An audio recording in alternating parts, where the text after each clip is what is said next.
안녕하세요. 오건호의 연금 이야기 6강입니다. 드디어 목적지에 도착했습니다.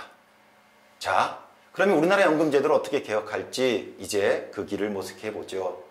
연금 개혁 방안을 짤 때 제가 가졌던 문제의식은 다음과 같습니다. 현재 아시죠? 650만 노인 중 절반이 빈곤 상태에 있습니다. 이분들한테 혜택이 가는 연금 개혁이어야 됩니다. 두 번째, 노동시장이 너무나도 불안정합니다. 노동시장의 격차가 국민연금의 격차로 그대로 이어지고 있습니다. 이 문제를 개선하는 방식으로 연금 제도를 짜야 됩니다. 세 번째, 미래 세대의 연금 재정 부담이 클 수밖에 없습니다. 갑자기 그들의 연금 지출 책임이 늘어나는 이런 경착륙 방식의 연금 개혁은 곤란합니다. 네 번째, 옛날에는 국민연금 하나밖에 없었지만 이제는 다층 연금 체계로 전환되고 있는 거 아시죠? 그래서 기초연금, 국민연금, 퇴직연금을 어떻게 재구조와 조합할지 따져보겠습니다. 그리고 마지막 연금개혁은 연속개혁입니다. 노동시장, 고령화, 재정 여건 등을 감안해서 지금 연금개혁을 한다고 해서 그것이 마지막 개혁이 아닙니다. 계속 개혁을 추진해야 되는 연속개혁의 문제의식을 가지고 있습니다. 이런 문제의식이 있을 경우에 기존에 접했던 연금개혁 방안이 있습니다. 국민연금을 강화하자고요? 저희가 바로 전 강의에서 살펴봤죠? 현재 노인 빈곤에 대응할 수 있습니까? 없지요? 노동시장의 격차를 오히려 확대 재생산하죠? 연금제도 내에서.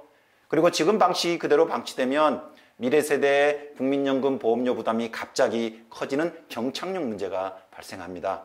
예상하셨죠? 어떤 연금이 중심축으로 와야 되겠죠? 그렇죠. 기초연금입니다. 현재 빈곤 노인들에게 연금을 지급합니다. 미래 사각지대에도 대응할 수 있습니다. 그리고 재정 방식이 어떻게 되어 있죠? 당해 세금으로 그의 지출을 감당하는 부가방식 재정 구조를 가지고 있습니다. 노인 수가 늘어나는 거에 맞추어서 재정이 점증하는 연착륙 구조를 가지고 있습니다. 이렇게 기초연금을 중심에 두고 연금 개혁을 모색할 때 두 단계로 제시하고자 합니다. 왜냐하면 1단계는 현재 여건을 감안했을 때 제가 분명하게 제시할 수 있는 연금 개혁 모델이고요. 그리고 그거를 토대로 다음 단계는 여러 가지 사회 경제적 변수가 있기 때문에 열린 세 가지 유형으로, 하위 유형으로 2단계 개혁 모델을 제시해 드리도록 하겠습니다. 그러면 1단계 개혁 모델, 핵심은 현행 제도에서 무엇을 바꿔야 할까요? 기초연금을 바꾸는 겁니다. 기초연금이 내실화와 30만 원으로 요약될 수 있습니다. 지금 기초연금에 어떤 독소조항이 있죠? 알고 계시죠? 줬다 뺏는 기초연금. 그리고 물가와 연동해서 기초연금이 오릅니다. 그러니까 덜 오르게 되죠. 소득과 소득에 연동하는 거에 비해서는. 그리고 국민연금에 가입했다고 국민연금 가입기간과 연계해서 감액되고 있습니다. 이 세 가지 독소 조항을 드러내서 기초연금을 온전히 자기 자리로 놓아야 됩니다. 사실 이거는 박근혜 대통령이 후보 시절 내놓았던 그 기초연금 공약대로 가면 되는 일입니다. 또 하나, 현행 기초연금 20만 원은 현재 노인들의 생계를 지원하기에는 너무도 작습니다. 30만 원으로 올립시다. 이렇게 해서 기초연금을 내실화하고 기초연금 금액을 20만 원으로 해서 30만 원으로 올리는 것, 이게 1단계 개혁 모델로 제가 제안 드리는 겁니다. 여기 한번 그림으로 보시죠. 여기 있는 게 지금 현행 제도입니다. 국민연금 40% 법정급여율과 물가가 연동된 기초연금 10%가 있습니다. 이것이 다른 국민연금엔 변화가 없고요. 기초연금이 소득연동 등 독소조항이 제거된 기초연금으로 바뀌고 급여율도 10%에서 15%로 더 올라갑니다. 이렇게 15%, 40% 모델이 1단계 개혁입니다. 그럼 여기에서 국민연금은 아무런 변화가 없나요? 있습니다.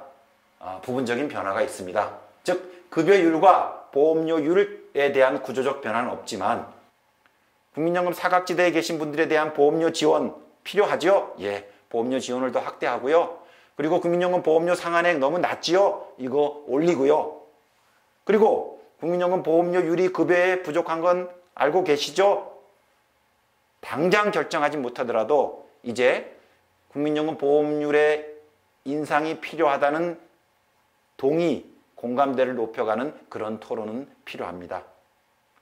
그리고 퇴직연금 어떻게 할까요? 아직은 연금 형태로 퇴직연금을 받는 사람이 많지 않습니다. 단기간에 퇴직연금이 연금으로서의 위상을 가지기는 어렵다고 봅니다. 따라서 퇴직연금을 연금 형태로 전환시키는 노력은 계속 추진하되 1단계에서 그것을 완성시키기는 어렵기 때문에 1단계 모델에서는 뺐습니다.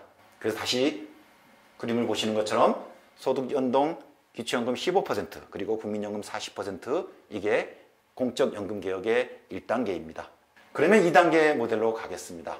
이런 1단계 개혁의 토대를 두고 한 번 더 연금개혁을 한다면 어떻게 가야 될까요?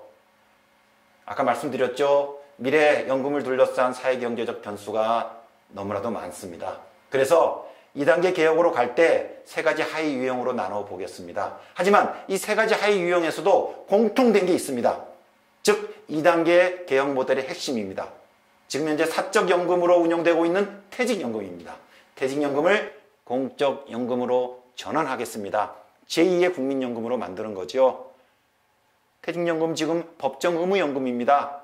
사용자가 8.3%씩 기여를 하고 그리고 노동자가 나중에 받게 됩니다. 이거를 시장에서 사적 영역에서 운영할 필요가 없습니다. 공적연금으로 전환하게 되면 운영 비용도 줄고 그리고 공적연금의 급여율도 높일 수 있습니다. 이렇게 퇴직연금을 명실상부한 공적연금으로 전환하게 되면 국민연금 기준으로 급여율이 20%가량 됩니다. 따라서 기초연금 15% 그리고 국민연금 40% 그리고 공적연금으로 전환된 퇴직연금 20% 합치면 70% 이상의 법정 공적연금의 명목급여를 확보할 수 있습니다. 이런 퇴직연금을 공적연금으로 전환하는 걸 기본축으로 놓고 세 가지 하위 유형으로 나누어 보겠습니다. 각각의 환경 그리고 문제의식에 따라 A, B, C 유형을 선택할 수 있다고 봅니다. A 유형은 여기 그림을 보시지요. 예, 퇴직연금을 전환하는 것으로 끝입니다. 즉 1단계 기초연금을 15%로 인상시킨 그 모델에 맨 위에 있는 거 보이시죠? 퇴직연금만 전환연금으로 이름을 붙였습니다. 20% 급여율의 전환연금으로 전환됩니다.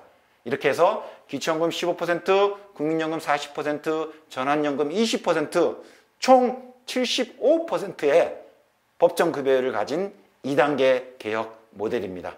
이 모델을 구현하기 위해서 필요한 과제는 뭐죠? 그렇죠. 지금 사적 영역에 있는 퇴직연금을 공적연금으로 전환시키고 지금 일시금으로 받아가고 있는데 모두 다 연금 형태로 받아갈 수 있도록 제도를 개선하는 게 필요합니다. 여기서 그치지 말고 한 발 더 나가서 B 유형으로 가보겠습니다. 그거는 아까 말씀드렸던 A 유형에서 기초연금의 일부를 보충연금으로 더 붙이는 겁니다. 현재 70%는 어르신들한테 15% 30만 원의 기초연금을 드리고 있는데 하위 계층 노인들한테는 제2의 기초연금, 즉 보충 기초연금을 드리는 겁니다. 한 10만 원 정도 더 드리는 거죠. 왜? 지금 절반의 노인들이 빈곤 상태에 있기 때문에 노인 빈곤율을 획기적으로 개선하기 위해서는 이 하위 계층 노인들에 대한 특별한 지원이 필요할 것 같습니다.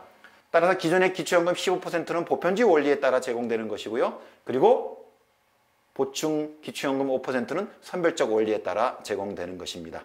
이 기초연금을 복충형으로 설계하는 겁니다.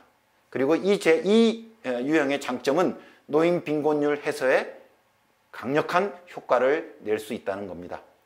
그리고 하위 계층에만 지급하고 급여율이 5%를 더 추가하는 것이기 때문에 이에 따른 연금 필요 재정은 그리 크지 않습니다.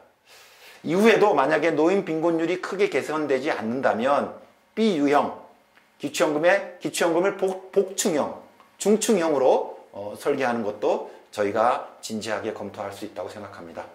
그리고 마지막 C형입니다. C형은 굉장히 획기적으로 바뀝니다. 기초연금을 20%로 더 올립니다. 40만 원이 되는 거죠. 그리고 국민연금 40% 급여율을 30%로 낮추겠습니다. 2007년 연금개혁 기억하시죠? 기초연금을 10% 도입하면 국민연금 20% 깎는 것과 동등한 가치를 갖게 됩니다. 계층 분류는 하우상박적 효과를 나게 됩니다.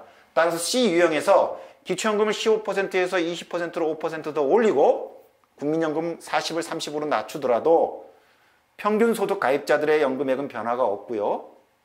오히려 하우상박적 급여의 개선이 이루어질 것이라고 기대합니다. 단 기초연금, 기존의 기초연금은 70% 노인한테만 드리고 국민연금만 깎게 되면 상위 30% 상위 국민연금 가입자들이 삭감만 당하는 일이 발생합니다. 따라서 이분들한테도 기초연금을 드리고 그 대신 국민연금 삭감보다 기초연금이 더 커지는 건 곤란하기 때문에 기초연금에 대해서 세금으로 다시 과세해서 적절하게 손실이 혹은 이익이 나지 않는 방식으로 설계할 수 있다고 봅니다. 그래서 저기 C 유형의 기초연금은 상위 계층에서 이렇게 완만하게 내려가는 그런 모양이 됩니다. C 유형의 강점은 뭐죠? 기초연금이 강력합니다. 저 형태로 우리가 가게 된다면 우리나라 연금 체계가 기존의 국민연금 단일 체계에서 현행 국민연금 중심의 이원 체계에서 이제 저 C 유형으로 우리가 도달하게 되면 기초연금 중심의 3층 체계로 전환하게 됩니다.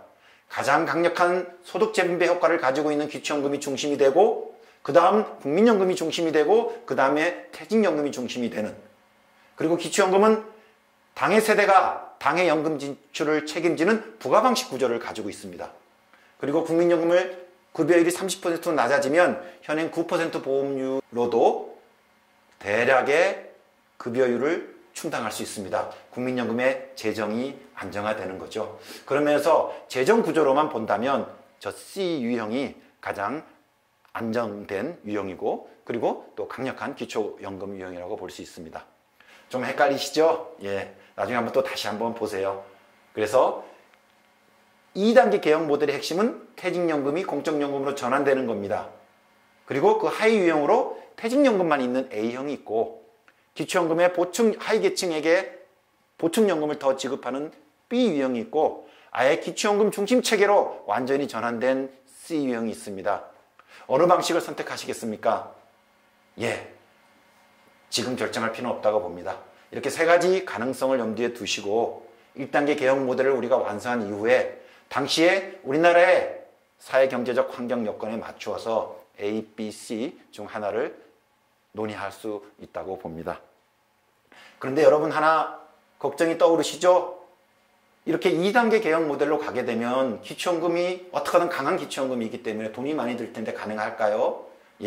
기초연금 재정이 가능할까요? 이 2단계 모델 A, B, C 유형 모두 기초연금, 국민연금 다 합쳐서 필요한 재정은 GDP 11%대입니다.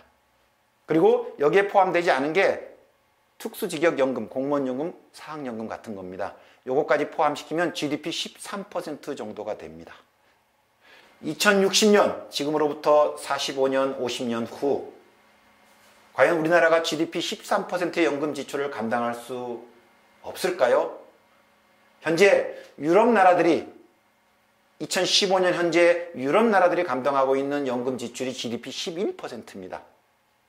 프랑스는 14.9%, 오스트리아는 14% 정도를 감당하고 있습니다. 그런데 2060년, 2070년에는요, 한국의 고령화율이 세계 최고입니다. 노인 부양비도 세계 최고입니다. 이렇게 노인이 많고 노인 부양비가 최고인 조건에서 특수직역연금까지 포함해서 13%대의 연금 지출은 저는 우리가 감당할 수 있고 또 감당해야 될 연금 재정이라고 생각합니다. 제가 제안하는 기초연금 중심의 연금 개혁이 과연 세금을 더 많이 필요로 하는데 증세가 가능할까? 이게 바로 우리가 남은 과제입니다. 여기 한번 수치 보시겠습니까? 2013년 현재 우리나라 국민 부담률은 GDP 24%, OECD 평균은 34%, 10%포인트 저희가 작습니다. GDP를 1,500조로 보면 무려 세금과 사회보험료로 합쳐서 150조 원을 덜 내고 있습니다. 이제 마지막으로 정리해 보겠습니다. 6강에 걸쳐서 6차례에 걸쳐서 공적연금 강화의 길을 걸어왔습니다. 우리가 갖고 있는 문제의식 다시 확인해 볼까요? 노동시장이 불안정하고 격차가 큽니다. 현행 국민연금이 있지만 세대 내 세대 간 형평성 문제가 큽니다. 그리고 이미 연금은 국민연금만 있지 않고 다층 체계로 변화되고 있습니다. 이러한 변화된 여건에 맞추어서 기초연금 중심, 사각지대가 없는 연금, 그리고 연금 재정의 점진적 증가를 가능케 하는, 연착륙을 가능케 하는 기초연금 중심으로 연금 개혁 모델을 짜봤습니다. 완성되어 있지는 않습니다. 왜냐하면 과제가 남기 때문입니다. 두 가지 과제를 확인하겠습니다. 아까 말씀드렸죠? 증세가 필요합니다. 어차피 대한민국 국가가 온전한 자기 역할을 하기 위해서는 지금보다 조세 부담률, 국민 부담률을 높여가야 됩니다. 우리 국민들이 모두 같이 합심해서 반드시 달성해야 될 과제입니다. 또 하나는 지금처럼 노인 수가 무작정 늘어나는 것을 방치하는 건 곤란합니다. 왜 65세 이상이면 은퇴해야 되지요? 65세가 넘었더라도 건강하시고 일할 의욕을 가지신 분들한테는 일자리를 제공하면 됩니다. 그러면 그분은 연금 수령자가 아니라 연금 보험료 혹은 세금 납부자로 바뀌게 됩니다. 따라서 고령화는 65세 이상이면 모두 다 고령에 들어가는 게 아니고 사실은 사회경제적 의제, 노동시장의 의제입니다. 앞으로 노인들의 경제활동 참가율을 높여간다면 우리가 지금 상정했던 고령화에 대한 여러 가지 미래 전망들이 우리가 예측했던 것보다는 더 좋아질 수 있습니다. 두 가지 과제죠. 연금 재정 확보를 위한 증세, 그리고 노인의 경제활동을 활성화시키는 것. 이 두 가지 과제가 우리한테 지금 부여되어 있습니다. 그래서 공적연금 개혁을 논의할 때 무엇보다도 중요한 게 우리의 책임입니다. 우리 세대의 책임입니다. 왜? 제가 말씀드린 연금 개혁이 완수되기 위해서는 무엇이 필요합니까? 노인들한테 일자리를 제공할 수 있어야 되고 우리가 세금을 더 낼 수 있어야 됩니다. 이 문제는 절대 미래 세대가 할 수 없는 일입니다. 아직 그들은 태어나지도 않았습니다. 우리가 해야 되는 일입니다. 따라서 공적연금 개혁의 그 미션은 결국은 우리 손에 달린 겁니다. 공적연금의 지속 가능성도 미래 노인 세대에게 안정적인 공적연금을 제공하는 것도 결국은 우리 세대한테 달려 있습니다. 미래 세대한테 넘기지 말고 우리의 몫은 우리가 다 하자. 그리고 기초연금 중심으로 공적연금을 개혁해 가자. 이게 제가 여러분께 드리는 공적연금 개혁의 길입니다. 6강 동안 시청해 주셔서 고맙습니다.